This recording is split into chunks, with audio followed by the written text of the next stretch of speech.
الله أكبر الله أكبر.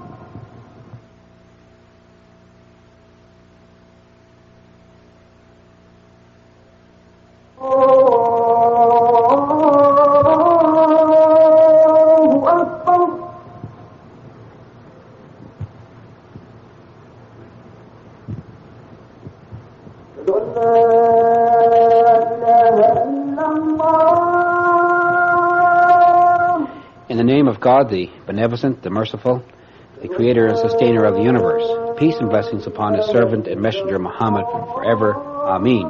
I greet you with a greeting that is common in Islam, Assalamu which means peace be unto you.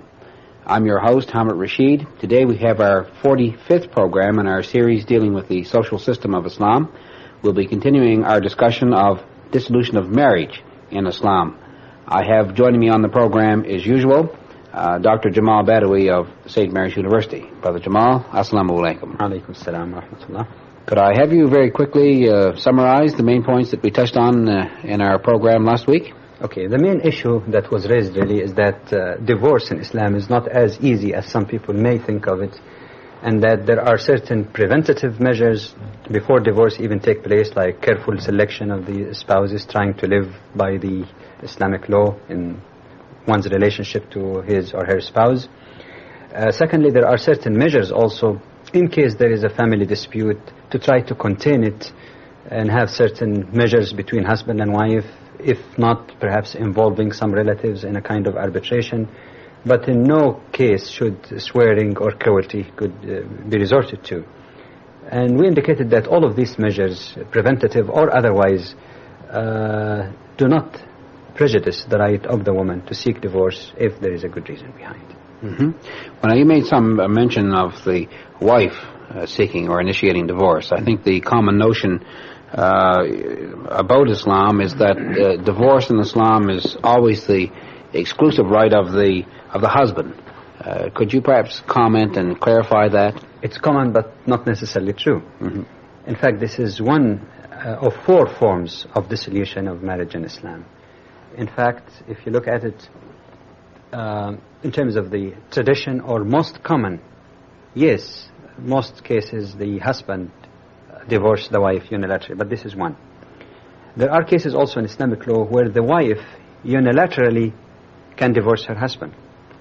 Thirdly, there are cases also where the wife can initiate and obtain divorce through an Islamic court. Mm-hmm. And fourthly, there are cases also where divorce could be obtained by mutual agreement between the two spouses. So to say it's only the exclusive right of the husband is a common mistaken notion. The principle of the right to seek an end to unhappy and unsuccessful marriage is established, and it applies both to husband and wife, even though procedures and particulars might vary. Mm-hmm. Under what conditions may the wife be able to unilaterally divorce her husband? Well, there are 2 basic cases where the wife can unilaterally use that right. One can be called delegated repudiation. The Islamic term for that is asma, that if the wife at the time of marriage or afterwards agree with the husband that there will be a transfer of the right to divorce to her, then if and when she desires, she can divorce her husband unilaterally. But it has to be part of the nuptial contract. That's one.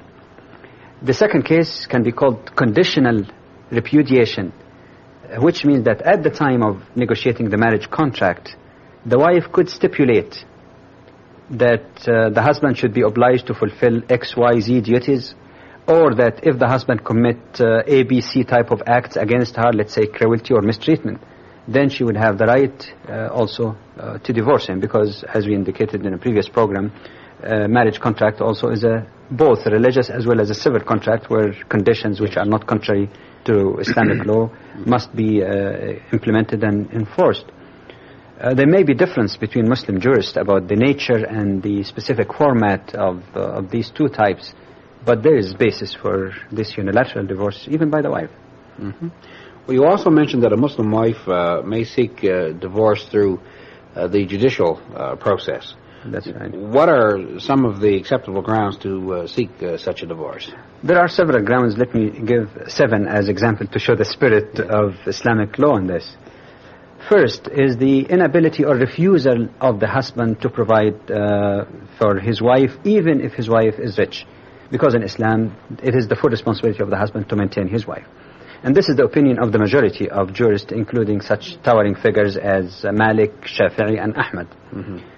Some, like Hanafi, said that if it's just a matter of temporary poverty, or if the person does not have that much and still able to maintain to the best of his ability, the marriage cannot be dissolved. A second basis or ground is abuse or mistreatment, such as, for example, cruel or severe beating or so-called wife battering that you hear about in the media, to which 10% of women in North America seem to be subjected to. This is totally forbidden in Islam, this severe type of chastisement. Likewise, cursing or swearing at one's wife, forcing her to do something which is wrong from an Islamic point of view. This could constitute a base for divorce. A third case could be the case of impotence on the part of the husband, and this is in recognition in Islam of the natural instinctive right of the wife, just as it is recognized for the husband too. A fourth ground could be the serious or incurable diseases, which I'm not talking here about the flu or something, yes, but serious repulsive type of diseases or insanity. If a person becomes insane, for example, why should the wife be stuck with him for the rest of her life? If she chooses, of course, there's no objection, but she has the right. Fifthly, extended absence or desertion by the husband. And there could be 2 cases there. The case where the whereabouts of the deserted husband is, or the husband who deserted his wife is known, in which case a Muslim judge can give him a certain appointed time to come back to his wife, or else he can grant her divorce, yes, if she wishes. Or if the husband who deserted his wife is not known, his whereabouts are not clear, the judge also can give a certain waiting period and divorce the wife if she wishes after that. Some say that 6 months would be enough waiting period, like in Malik. Some say 1 year, like in Ahmad. But in each case, whichever the case, she has the right also to obtain divorce. Sixthly, by analogy to the previous case, the long imprisonment of the husband, because it's just similar to desertion, really. Whether it's interpreted as divorce, like Malik suggests, or annulment, like Ahmad suggests, she has the right to get out of it. Finally, there are also all cases of annulment, such as deception at the time of marriage by giving false information or concealing important information, in which case a wife still is entitled to seek divorce. How about the situations of divorce by mutual consent of both sides? When is this applicable? There are 2 basic cases for that. One is known as mubara'ah, or mutually agreeing between themselves to release each other from the vow of marriage, mutual agreement, in which case they can agree among themselves as to what are the conditions, financial or otherwise, for the settlement. This could be done. Second case is the case of khul'a. Some translate that as self-redemption. This would be the case of the wife who might be unhappy with her husband, but she cannot really fault him in any legal sense, that is, his fulfilling his duties and responsibilities. And she fears that if this relationship continues, she may be tempted to, fall into some error. In which case, the rule in Islamic law is that they could agree among themselves that she can return back to him any financial privilege that she obtained from him by way of gifts, marital gifts, for example, or whatever he gave to her in return for obtaining a dissolution for the marriage. There is a reference, by the way, in the Quran to this particular form, or khul'a, in chapter 2, verse 229. But there are a few observations about that form. One is that a wife should not ask for this self-redemption or khul'a, unless there is a good reason, in her at least best appreciation or understanding. Because as the Prophet indicated in Ahmad and An-Nasa'i, it is not proper for a woman to seek this kind of dissolution if there is no good reason behind it. Mm-hmm. Secondly, even if the husband refuses dissolution, it must be imposed on him. In fact, there is a story at the time of the Prophet, as narrated in Bukhari and An-Nasa'i. A man by the name of Thabit ibn Qais and his wife again wanted to use that right, and he loved her. He didn't want to, but the Prophet instructed him, خذ الحديقة وطلقها تطليقا, because he gave her an orchard and she offered to return it back. He said, all right, take the garden or the orchard from her and divorce her. She wanted. You don't have to force it. A third observation is that a man in Islam, or the husband, is prohibited from trying to oppress or pressure his wife so that she offers to return this marital gifts to him in order to get out of the marital relationship. That's not regarded as fair. And in chapter 4, verse 19 in the Quran, there is mention of that. The other observation also, which is more technical in nature, is that in this particular type of dissolution of marriage, it could take place at any time. Mm-hmm. Well, now, the procedures that you've outlined seem to be quite fair, but some people have raised the argument, why can't the wife have the absolute right of divorce in any case? Unilateral, under any circumstances? Under any circumstances. Well, I think we have to distinguish here between two things. One is the principle established in Islamic law for the right of either husband or wife to seek an end to a miserable or difficult, unsuccessful type of marriage, and that right is for both. And between the specific procedures and the initiation of the process. First of all, to say that the wife should have exactly the same right without any reason to divorce her husband unilaterally, except for the cases, of course, that were outlined previously, might not be to the best interest of the family or even the wife herself. Aside from the fact that this reduces the opportunity or the chances for dissolution of marriage, at least 4 points should be remembered.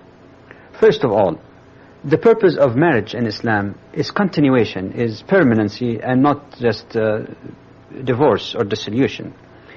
And if this is the case, we may remark that while man or the husband is capable of being sometimes emotional or taking a compulsive decision that's not well thought of and divorce his wife, however, it is fair to say that a woman, on the average, in comparative terms, seem to be relatively more emotional than man. And this is not a deficiency. In fact, this is part of her function as a wife, and more importantly as a mother. That's not a deficiency to be emotional.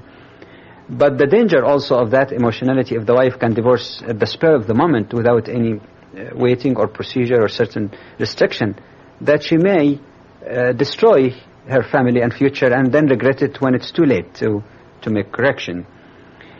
Secondly is that while there is no winner really in the case of divorce, everybody loses, at least psychologically, in the short run, and perhaps even longer than that. But still, the man in Islam, in Islamic law, or the husband, stands to lose much more in the case of divorce. Why? Because if he divorces, then the wife would be entitled for the entire marital gift, whether the part that she received already or the part that is due to her. It becomes due immediately. She is entitled to full maintenance during the waiting period, which could go to 3 months, could go in some cases, like in pregnancy, to even 9 months. Thirdly, she would be entitled to child support if she has the custody of the child, which is usually the case when the child is small.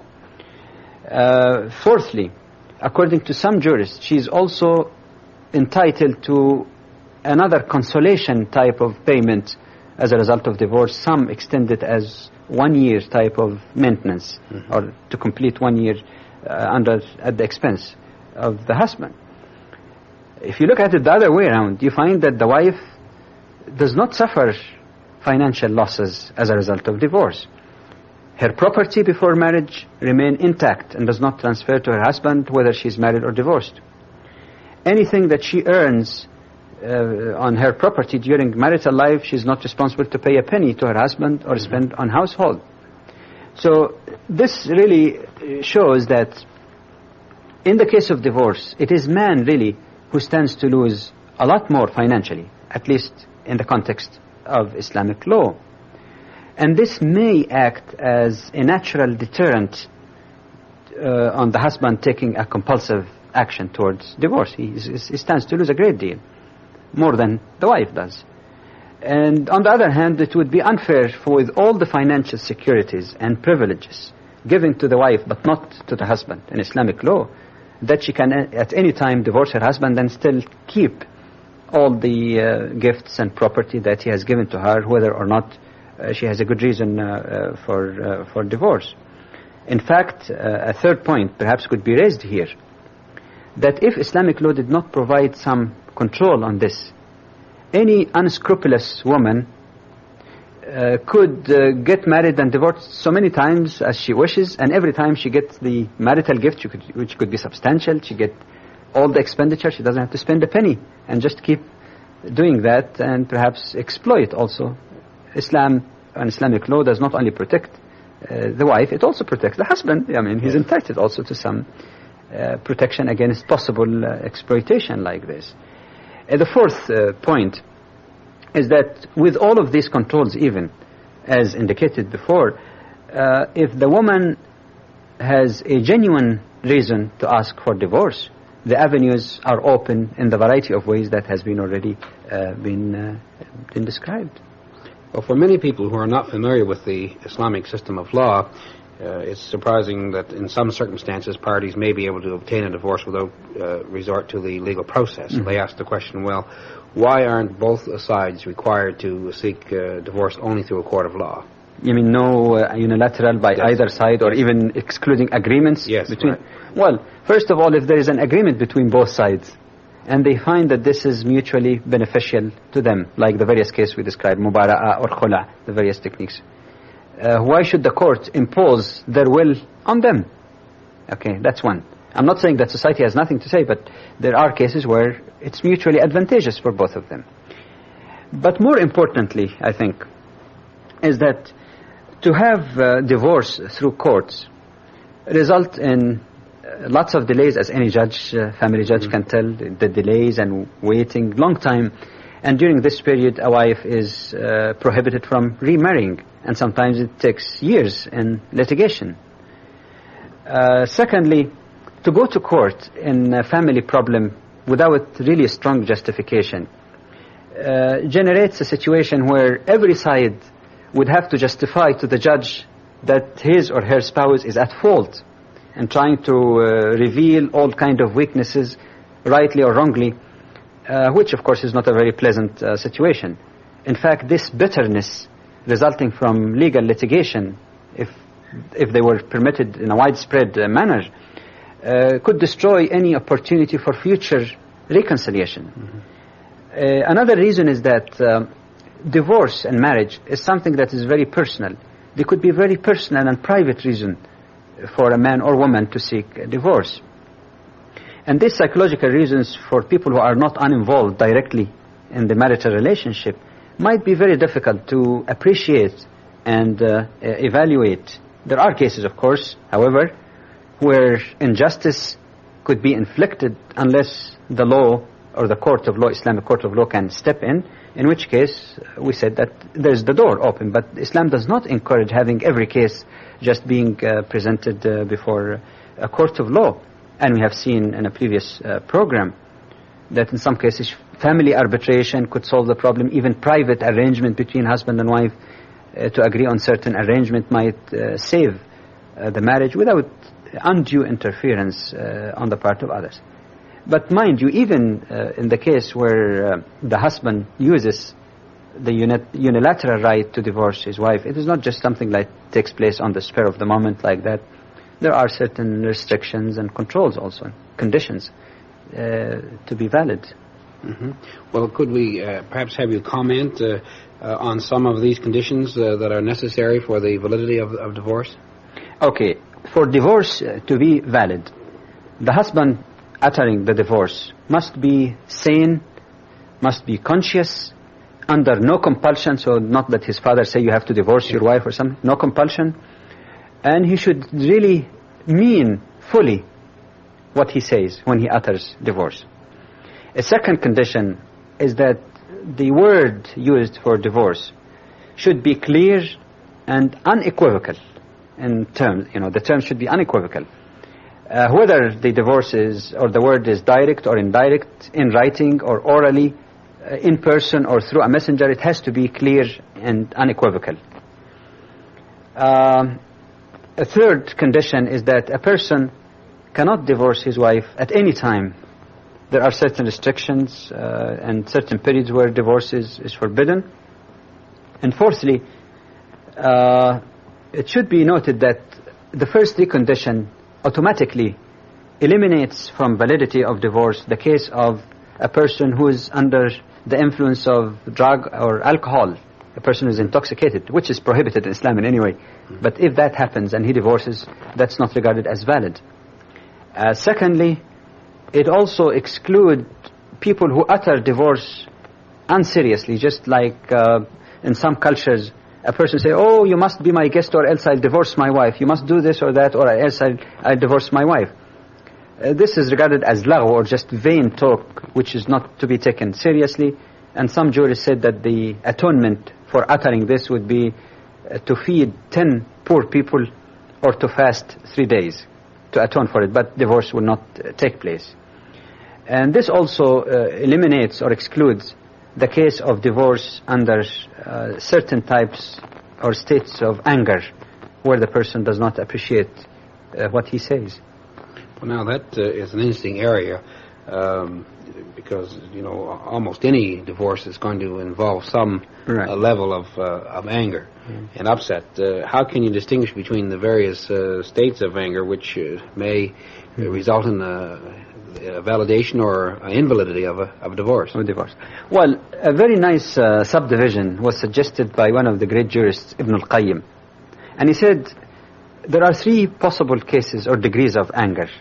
I know the lines might be hazy, but he said there is the case of anger which is very extreme, to the point that the person does not really want to say what he's saying, does not appreciate or understand even what he's uttering. Extreme case. And he said that the consensus of Muslim jurists is that this type of divorce is invalid, because it is just analogous to a person who is really out of his mind. So it does not result in automatic dissolution of the family. The second case is the case of moderate degree of anger. And of course, nobody divorces unless there is some anger, you're right. But there is a type of anger where the person fully understands what he says, has the premeditated intention to end the marital relationship. And again, Ibn al-Qayyim said that the consensus among Muslim jurists that this is a valid divorce. There's no problem with this. But the one that is rather controversial is what might be called a medium degree of anger, where the person is not totally out of his mind, but he utters divorce without appreciating the consequences of this uttering or utterance.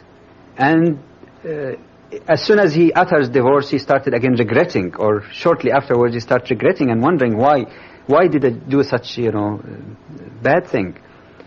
And this the jurists differed. Some said the divorce is valid, some said it is invalid. The opinion that seems to be more consistent with various facets of Islamic law is that it does not validate the marriage. In other words, marriage under this moderate or medium degree of anger should not take place. Divorce, you mean? Pardon me? Divorce should not take place. Oh, sorry, divorce should not take place. And there are a number of reasons behind giving more credence or weighing more weight to this interpretation. First is that there are several sayings of the Prophet, peace be upon him. Some are narrated, for example, in Ahmad, Abu Dawood, and Hakim, and Ibn Majah, in which the Prophet said that there is no divorce or freedom in the case of ighlaq. And ighlaq was interpreted by Abu Dawood to mean the case where the person is under strong state of anger. In fact, in another saying of the Prophet narrated in Bukhari, he said, إِنَّمَا الطَّلَاقُ عَنْ وَتَرٍ, that is, divorce is only when there is deliberate intention. It's not just something casual or out of the spur of the moment or outburst of emotions. Secondly, in the Quran, a principle is established in the case of oath, for example, which could be analogous. And in chapter 2, verse 225, it says, لَا يُؤَخِذُكُمُ اللَّهُ بِاللَّغْوِ فِي أَيْمَانِكُمْ. God does not hold you responsible for something you utter just out of, laghu, not really with clear intention or deliberate intention. A third point is that under medium degree of anger, where the person does not appreciate the consequences of utterance like this, he may be somewhat analogous to a person who is under intoxication, which we indicated would invalidate the pronouncement of divorce. And finally, the lack of acceptance of this as a base or a basis for divorce seems to be consistent with the main purpose of Islamic law, and that is to protect the family and maintain its integrity as much as it is realistic and possible to do. Mm-hmm. Well, you mentioned a bit earlier that there are specific times when divorce is not permissible. Could I have you comment and clarify what those times are? Well, first of all, a husband cannot divorce his wife when she is during her monthly cycle. Secondly, except of course in the case of khula or self-redemption that we talked about before, which we said it could take place anytime, but other than that, he cannot divorce at the time of at the time of haid or menses.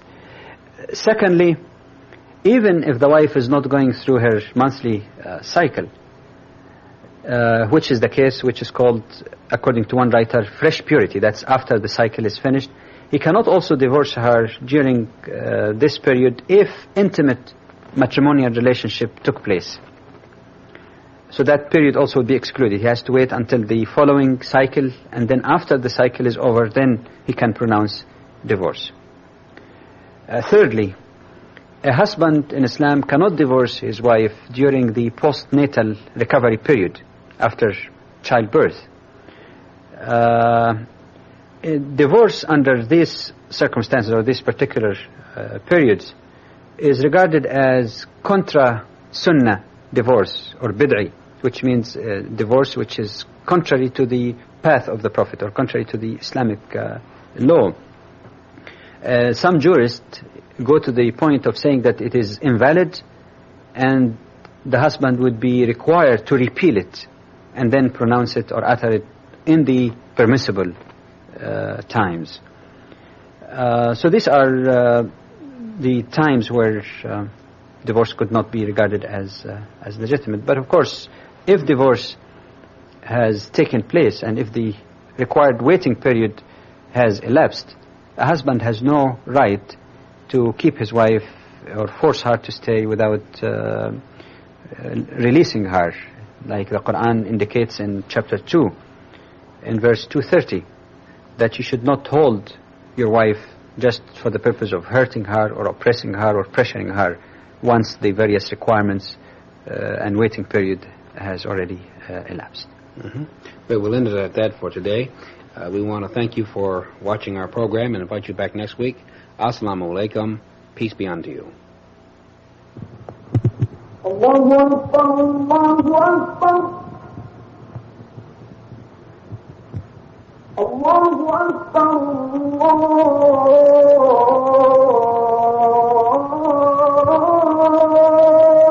Akbar.